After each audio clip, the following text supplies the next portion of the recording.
everyone. We are very excited for our next guest. So we have with us JF. He is the founder and program manager of the Exclusive Hawaii, a non-12-step holistic addiction treatment center. The Exclusive Hawaii uses JF's experience-based methodology, experiential engagement therapy, to teach clients practical ways to create a new mindset. JF is also the author of a best-selling self-help book, Addicted to the Monkey Mind: Change the Programming That Sabotages Your Life. I can totally relate and love the title of your book, and I can't wait to hear you share a little bit more about who you are and what has inspired you and to do what you do. So take it away. Thank you so much for having me. It's a pleasure to be with you. Yeah, and I think, you know, the way I remember my mother actually when I was growing up as a teenager telling me that I was sort of instrumental in changing the family dynamics. So I was introduced to a particular seminar when I was 15 years old called Relationships. And for some reason, I felt called to go do this. And then I enrolled my whole family to do this training. So I think it was sort of wired in me that I felt like I wanted to understand myself better. I wanted to understand what is it that made me suffer, or what is it that, you know, made it difficult for me to be in relationship with others. So it's been an incredible journey. When I look back, you know, I'm 56 years old today, and the journey has been amazing. And I find that personal development is something that we should all work on. It's something that, I mean, affects our lives in such a tremendous way that it can improve the quality of our lives to such a high degree. And for most of us, I think it's unfortunate because in society, I think it's assumed that somehow when you become an adult that you should have it figured out, you know, and it's strange because we look at a career, right? We go to college or whatever it is that we do, we learn so many skills to be excellent at what we do. But who has taught us skill of personal development and mental health, Right. You know? And I know my parents did the best they knew, but they sure didn't know, really, you know? And for most of us, that's the case. So it's exciting, and I'm hoping that today I can share some tools and some skills that we can all benefit from, right? That are easy to use and practical. That would be great. Yeah. Let her rip. Let's hear. Okay. So, well, one of the main things to understand, I think that can change the way we approach pretty much all relationships, whether it's with business or your partner or with your children, is that there are two levels of communication. One is using our analytical mind to communicate back and forth information. The other is communication of what I call the language of the nervous system. And what that means is I want you to imagine that at any point, if you get triggered, so meaning if an emotion rises in your body and you are either angry, sad, anxious, whatever that is, okay?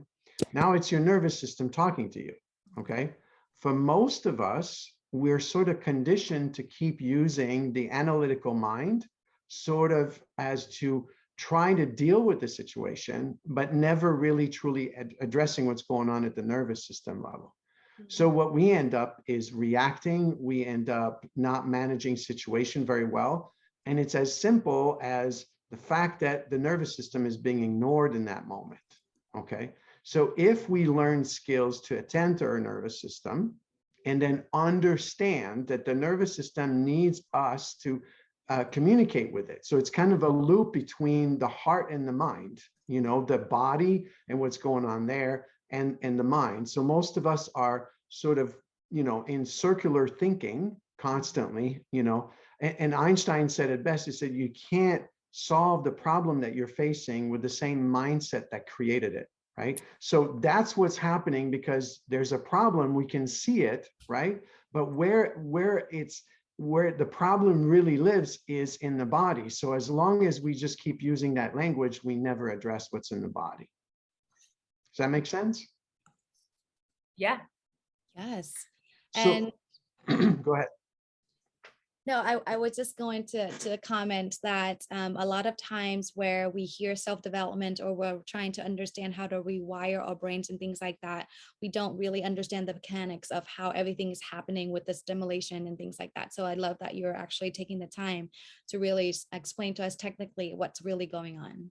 Yeah, and part of what I think, in psychology field today, there's a tendency to make things more complex than they need to be.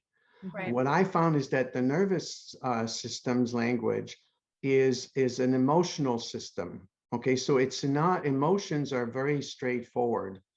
I've kind of defined it in a very simple way: mad, glad, sad, fear, shame. Those are the primary emotion. And if we can get in touch with them and understand that behind every emotion, there's a core belief, meaning a belief about myself. So, Mhm. for example, if you're at work and let's say you're expecting a promotion, and then the promotion is given to someone else, okay? Now, in that moment, if you feel this anger rise up in your body, okay, it appears most of us would think that the stimulus caused that response, right? You didn't get the promotion, and so therefore we're upset. If you go talk to your friends or your colleagues, they're gonna agree with you that it's a frustrating situation. Mm. The real cause of the anger is not actually the situation. It's actually a belief I hold about myself that is hidden right underneath the emotion, that somehow I attach not getting the promotion to not being good enough. Mm. And unconsciously, I don't really know that. My system, my whole nervous system believes it. And I can say positive affirmation over the top, trying to build myself up. But my nervous system only believes real life experiences. So what we need to do is to reassure the nervous system. So for example, you could go home and look at your partner and basically say, I want you to sit down in front of me and I'm going to tell you, okay, how my qualities are, how I applied for this position, right?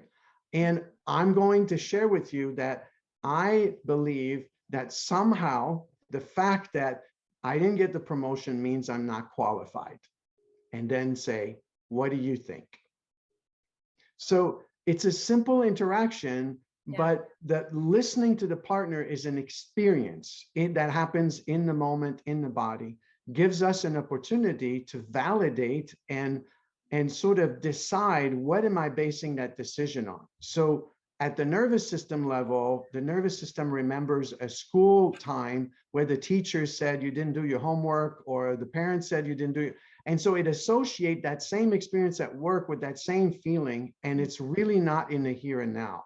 That's why, the title of the book is Change the Programming That Sabotaged Your Life, because we don't realize that we oftentimes get hijacked, our ability to see reality accurately gets hijacked when we react, right? When we have strong emotion in the body. Right. So learning to not be afraid to be vulnerable and open and say, I can't tell you enough there. It's so simple. Like I oftentimes say to my wife, like I just did it this morning, where I was trying to express something to her and she went to the analytical mind solution. Mm. And I paused and I looked at her and I said, I just want you to know that my nervous system is believing right now that I'm a bad man because I'm not attending to the dishes in the sink. And she looked at me and said, oh, well, that must not feel very good. And I go, no, it really doesn't feel very good. And I'm trying to find myself in reassurance. It's like, is this true? And so you see how basic this is. And it takes just enough strength to realize that this is not weakness. It's not weakness to acknowledge that there's this feeling in my belly and that it's associated for some form of not being enough. And we're all wired for connection. So none of us can deny that we have those moments in everyday lives. We have those moments. So learning these skills is life transforming, and it creates such in-depth intimacy with the people around you. You can do this with your boss, with your children, with your colleagues, with your family members, your partner. So it's simply and one of the main tool that leads us to access this information in the nervous system that is the best is the breath. So one of the things I've developed is I sit every day and I train myself to breathe. And it's a very simple way of breathing. It's kind of like the way a cat or a dog breathes, and any animal, their stomach, if you watch it, goes back and forth like this. Okay. So if we breathe from the belly, and it's like visualize a balloon that goes from your belly button to your upper chest. And you can even keep your eyes open. I usually use a timer and time myself for 15 minutes. But when you start, you can start with 2 minutes at a time. It doesn't have to be very long. But the idea is to breathe in as far as you can, filling up the belly and the chest, then breathing out. And as soon as it's empty, filling it back up. So visualizing like a balloon that you're filling up with air back and forth. And so doing this practice, what it does is it teaches us to pay attention to the nervous system. So now you see this morning, when I noticed the dishes, I noticed the anxiety, I couldn't use my analytical mind to understand what was going on. But what I did is, because I've trained myself that every day, twice a day or 3 times a day, I do this breath, I'm used to when something is not quite right in my body, I go to the breath. And then the breath connects me with the emotion connects me with the false belief that's there. And then I verify that belief in the present moment.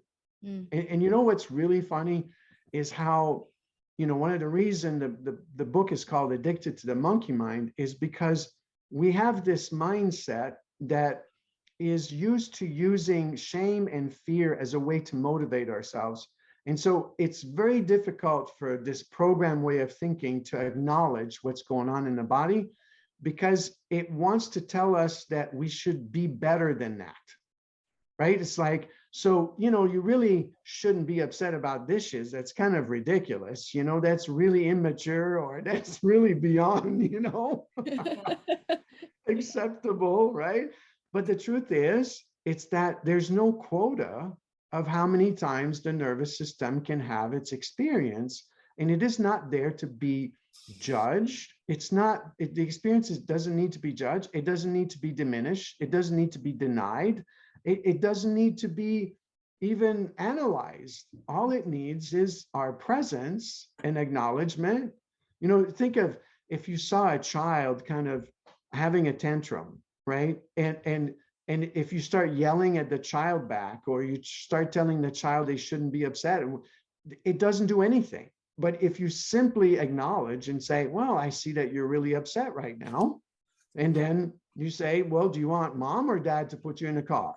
And it's just like the situation is not consuming, but you're acknowledging the nervous system. And if children were raised that way, they would be the most fearless people on the planet, because secure attachment at an early age like that builds a strong sense of self. And we have to take responsibility to rebuild that in ourselves if we want successful career, especially I'm talking about not just financially, but with relationship, right? And feeling really good about ourselves in our interaction with others. Wow. This is fascinating. I am listening so carefully and intently, just because I have 2 little ones, a 4-year-old and a 1-year-old. And just the way you were describing, like the little kids throwing tantrum, and then the parents' reaction. And of course, like I'm guilty of always going like in reaction mode versus responding mode. And ultimately, I definitely see that. Like, and if we're really able to respond in a certain way and have that be part of the wiring, that for them to understand it's okay to feel a certain way, then it's like you said, how they can be so fearless, because they no matter what happens, they really do learn to trust themselves.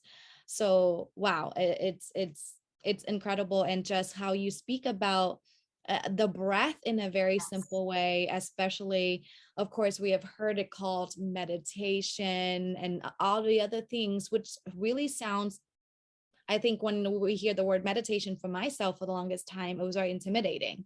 And it seems like I have to sit still and like, or go meditate on the top of the Himalayas. But for you to speak about just breathing and acknowledging the breathing and simplify the process of breathing, getting this nervous system to calm down, it's very clear and simple, and I feel like it's very practical. So I so truly appreciate that. And so if you can speak on definitely applying the breath, really understanding the nervous system and how one can really see how they can respond and react. What is the other piece that is connected to, you said this yourself, how they can feel and then create the health and the wealth that they really want? So how does this play into really having the right mindset in creating results in life? Beautiful question. Thank you for that. And I'm going to tie those two together. Okay. So thank you for pointing out the aspect of meditation that I think is very overwhelming for most people. A wise man once said that it took me 20 years of meditation to figure out that I wasn't meditating. And, and there's an immense truth in this, okay? Yes. Because I want you to think that the monkey mind has an agenda. That's the program and condition way of thinking. So for most people, when they are associating with meditation, they believe they should access a state of calmness, they should become enlightened, or whatever it is, but there's an agenda behind it. And that's not meditation, okay? So that's why I recommend to look at it more through the lens of the breath. And the breath is there to help you become more of a witness, not an agenda, not following an agenda. But when I tell people oftentimes, I say, you know, in this practice of breathing, when I first started, I was telling myself that it's important to know that I will probably feel horrible for the next 15 minutes. And then that way I prepare myself psychologically, because when I start breathing, my mind seems to be more active. It's really not more active, but it's just that I'm actually watching and paying attention to what it's saying. And it's not very nice. I can tell you that. It starts saying things like, how long is this going to last for? You have things to do. You better get up, get moving. You know, it's full of thoughts like that. That just, I mean, you didn't call Julie yesterday. You know, she called you and you probably should have called her, because, you know, it's really insensitive not to call her. And it's just, right, the thoughts that are just bombarding. So it's helpful to first teach ourselves to know, okay, this is not about feeling better.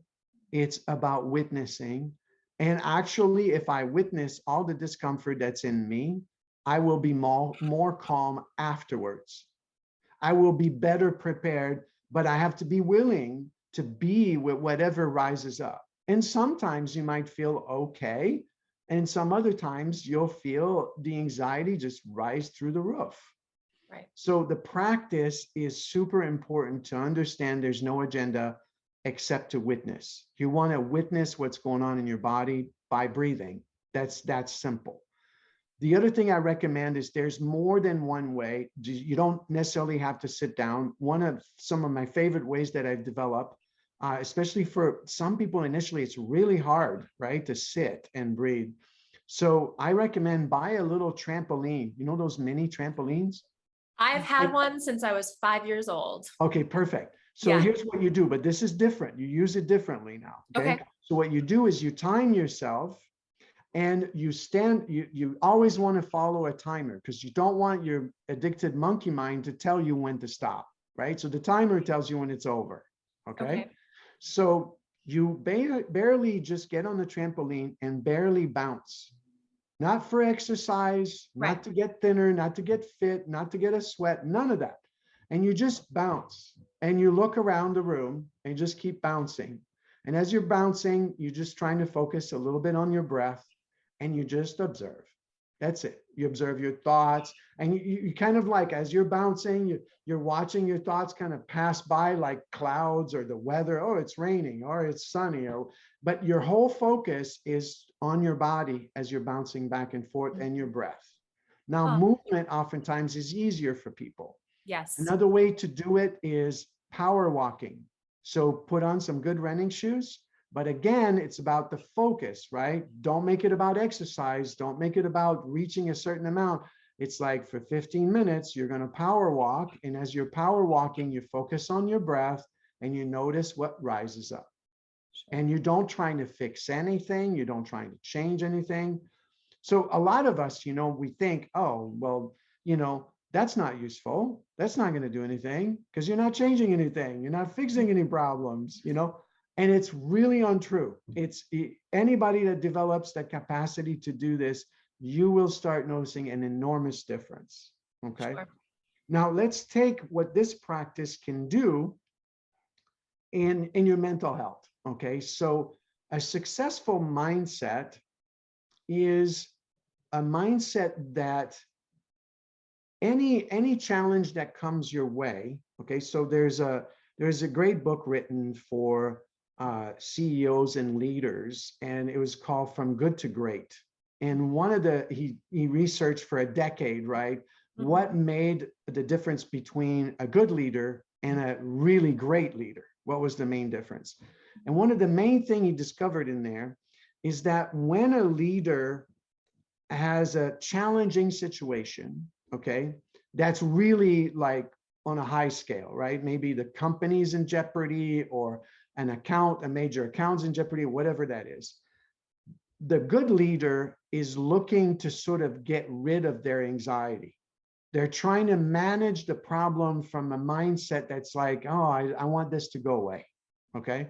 Mm-hmm. The great leader thrives on the anxiety, okay? So the difference is actually a core belief behind it. So the first leader has a belief that somehow his failure is attached to his sense of self-worth.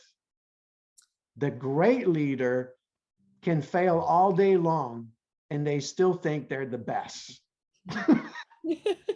So they don't attach their failure to who they are.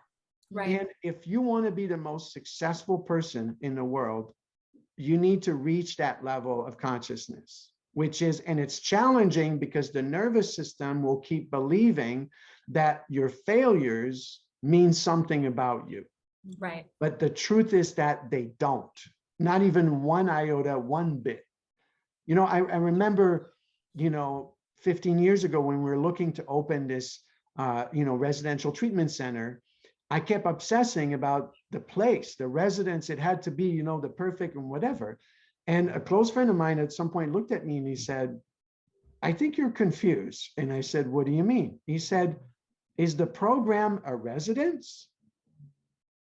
So, and it just blew my mind. In 1 second, yeah. I realized, oh my gosh, the program is me. The program is in me. And I can go to a park and sit on a bench with someone and do the program with them right then and there. And it's like, so, and I just started experiencing that no one can take that away from me, right? So the CEO has the same experience in their body. The business can come and go, but who I am as the person who knows how to run a business, nobody can take that away. Right. So we need to, this leads me to the second skill, okay? So the breath, essential, connecting with the body, noticing the emotion, developing awareness about the beliefs that are behind it. Here's even one that's even simpler that can actually make all the difference. So we need to build what I called a sense of resiliency. Okay, so imagine that the conditioned mind is stuck in the past most of the time, right? So let's go back to the example. Let's say you didn't get the promotion, okay? The mindset is still stuck in some version of all the critical comments we received growing up. And we don't have a choice, so we associate not getting the promotion with some level of I'm not enough or I did something wrong, okay? So how do we change that? All right, So let me give you a simple sort of tool that we can use consistently. I've used it a lot in my life, and it's so profound. So Okay. I would invite each person that wants to try this to do the following. So take a piece of paper and sit down and write, let's say 10 to 15 things you've overcome in your life or that you have accomplished. Okay, so some example could be, hey, you know what? I've had ADD or ADHD, and I graduated from college.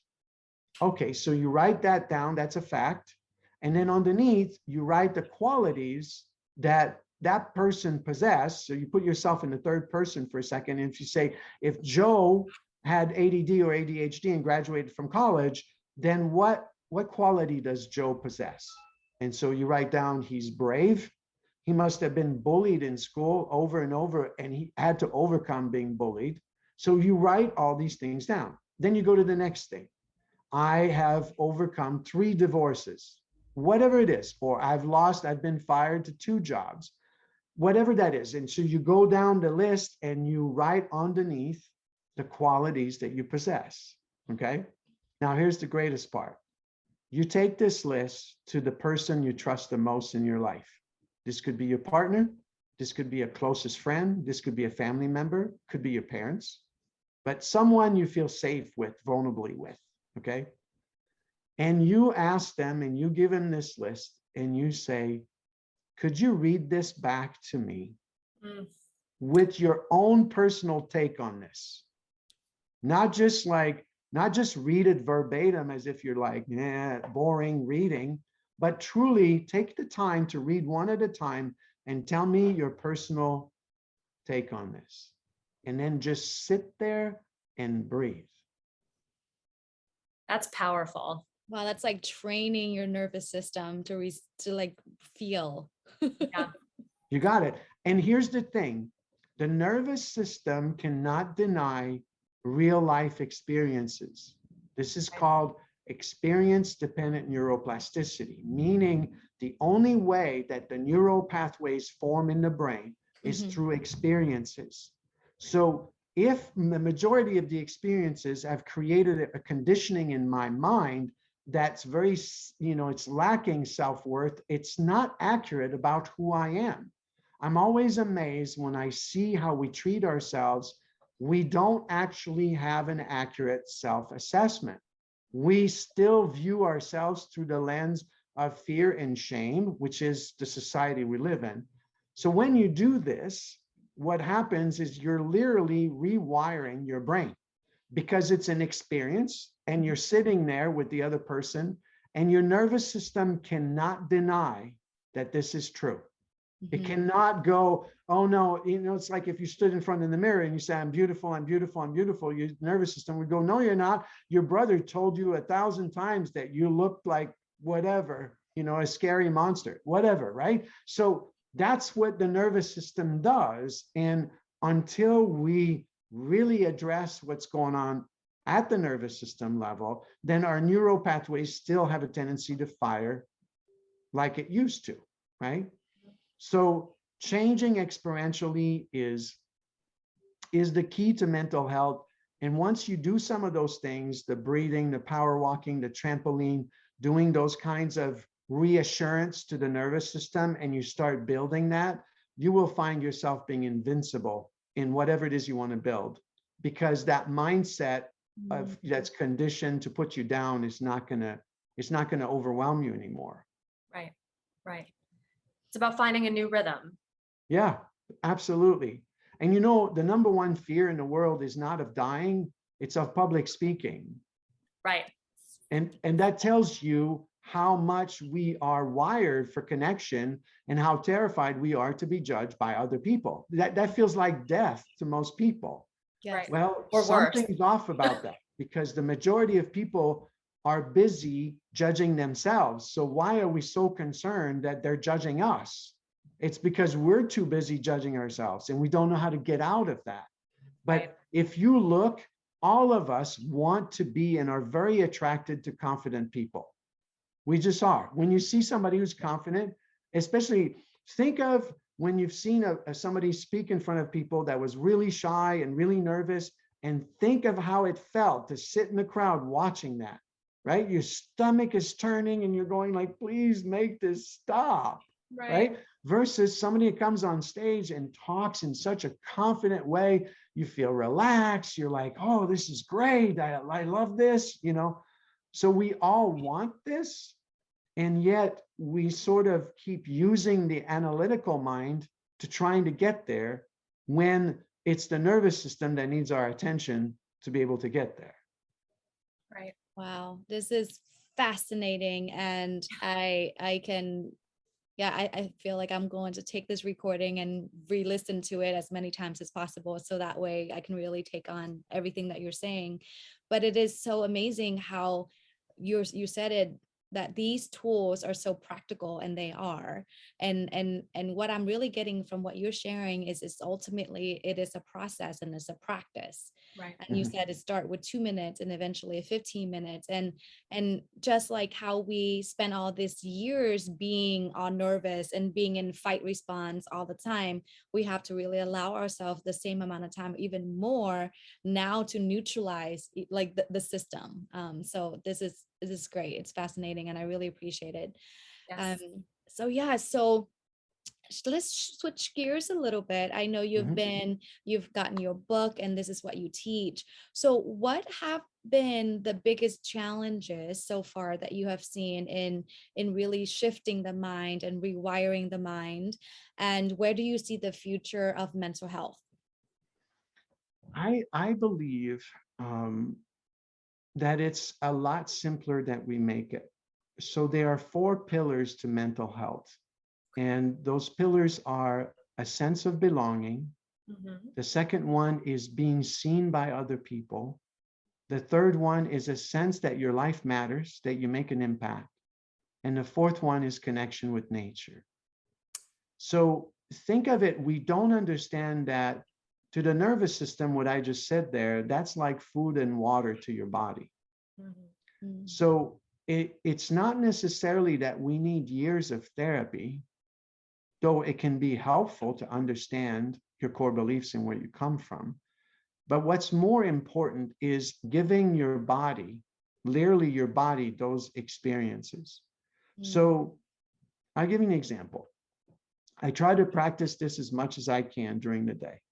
How many of us can go to the grocery store and you have the cashier look at you and she said, wow, that's a beautiful haircut. It kind of reminds me of when my mother had her wedding or something like that. And it just looks really nice on you.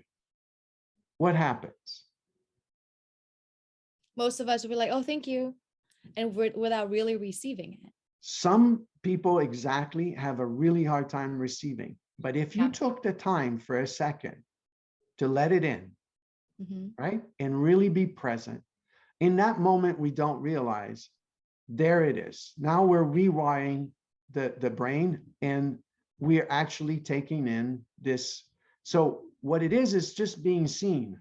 Yeah. Okay. So now imagine if we take the practice of seeing other people. So I'll give you an example. I was at the beach and I saw this mother with these 2 boys and they were playing like this game with each other, you know? And I just walk by and I look at the mother and I look at the kids and I go, are you watching this? And she goes, yeah. I go, this is amazing. This is a whole world here going on. I said, this is real. You see that? This is real. And she goes, yeah. And she started beaming and a big smile. So what am I doing? I'm walking around and all I'm doing is acknowledging the brilliance around me, the things that I see. You could be at Starbucks and saying, wow, you managed 10 orders while I was standing there. And that was stunning. Yeah. Right? So what am I doing? I'm just taking like a focus of attention towards seeing other people. Right. And every time you do it, your nervous system calms down and you feel a sense of joy. So imagine practicing seeing other people and being seen by other people. right? Recognizing that. It's not complicated. And that's so beautiful. That's such a beautiful concept. And it's true. It is. It's not something that's hard. It does require some training, meaning like to realize this is important. Yeah. I give you another one. The belonging one is enormous. A sense of belonging. How many of us have experienced a close friend who had a celebration of some type and invited everybody else but you? You know, like those kinds of things, like they tend to like, we experience that like a stab, like it's like we don't belong, and we just reinforce those beliefs all the time from the situation around us, you know? So we need to make special efforts to create belonging and connection that are based in a real sense of vulnerability and openness and honesty. You know, calling someone and saying, you know, I was thinking about you this morning and I felt sad that I realized I hadn't called you in 3 months. You know, it's vulnerable. It's the truth. There's nothing to defend. But in that moment, your whole nervous system calms down. And then you're opening up a connection. And in that moment, you have a sense of belonging. So we need to, that's to me the way of the future. The way of the future is, unfortunately, a lot of the technology has kept us divided, especially in real connection. And now with coming out of COVID, we need to understand that we need to go back to being connected to one another. And Absolutely. Go to your neighbor or call a friend and power walk 3 times a day with them. Create those routines, not to lose the weight, to go and specifically experience a sense of belonging. Mm-hmm. Right? So the same is true with feeling like your life matters. If it's not your job for some reason, then find a pet shelter to go, if you love pets, to go volunteer at, or do those things that make you feel like your life matters, you know, or even at work, find ways to make sure that you feel like what you do makes an impact on others, you know, because again, this is food to mental health. It's food to success. And once you experience yourself in a way that feels like your self-worth is no longer in jeopardy, right? From whatever might happen to, you know, wherever it comes from, the stimulus or the events or the people around you, you find yourself having the best relationship with others. And it's not about changing others, it's about experiencing those core pillars inside of us. Wow. I, again, can sit here and listen to you all day about this, and so fascinating. And you're so incredible for doing the work that you do. And ultimately, my intention for this show is to really get back to the fundamentals. And we are speaking about that, especially coming out from COVID, about connection, about sense of belonging, and, you know, acknowledgements. All of those things are so essential that we are actually so busy doing everything else that we don't have time to practice. Right. And so I'm so grateful that to have you on to be of your presence in learning all of these things, and great reminders of how we can truly be humans, you know, to each other, and really embrace this whole human experience. So thank you so much for what you do. And ultimately creating that, you know, difference in the world. Stephanie, I don't know if you have anything else to share. Well, I was just gonna piggyback and say, you know, the presence that you have, I mean, it reminds us and goes back to, you know, that it's the simple things that matter, right? These things are not hard. Anyone can do them. And it's just a matter of putting them into practice. And that's just, I mean, an incredible, beautiful thing. So thank you for articulating it the way that you do, because I think it's going to change a lot of people and help a lot of people that already haven't, you know, been able to have, you know, been graced with your presence and your expertise. So yeah, it's fantastic. And like Dee Dee, I plan on watching this segment more than once. Well, thank you. And it's been an amazing honor we've had so much acknowledgement. You know, we have over like 1,000 reviews now on Amazon, and Wow. we've had therapists and people reach out to us from all over the country and saying that the book has made such an impact in their lives. And it's an amazing feeling to be able to help people. Right. You know, it's really transformative. And we put a lot of love and attention in the book. You follow these two characters in it, both Kevin and Elizabeth, and they all have struggles that we all struggle with, you know, with career, with relationships, some of it with addiction and all these different things. And they start discovering that really the source of all this is the conditioned program mind that we call the addicted monkey mind that we're stuck into, right? And they start learning these skills and these ways to shift. And then it turns into this really cool transformation where they start helping the people in their lives. So you get introduced to their friends and the people around them, but as they're changing, they naturally want to help others. And it's just so wired in us, you know. So it's yeah, it was an amazing journey to put it together, and now to be the recipient of all this transformation that we're able to impart in people is wonderful. Yeah. Really, truly. Fantastic. And so in addition to the book, where can people find you? Where we can find you? Yeah, so the main website that I have is JF Benoist, so J John F Frank BENOIST.com. Okay. The book I highly recommend. You can find my favorite is actually the audio book because you can download it on your phone, and there's a lot of characters in it, and so it's very animated. Oh, It's that's very great. well read, so it's easy to digest. So you can get it like on Google Play Books if you have an Android, or Apple audiobooks, you know, if you have an Apple, or you can get it on Audible on Amazon. So I highly recommend that. It's a great source to capitalize on everything I shared today. And then there's the residential treatment center, just called theexclusivehawaii.com. This is more specific to dual diagnosis. We help people with PTSD, depression, addiction, a combination of things. A lot of people, we've had some of the greatest compliment over the last decade where they consistently say, I wish my whole family could come here. Yeah.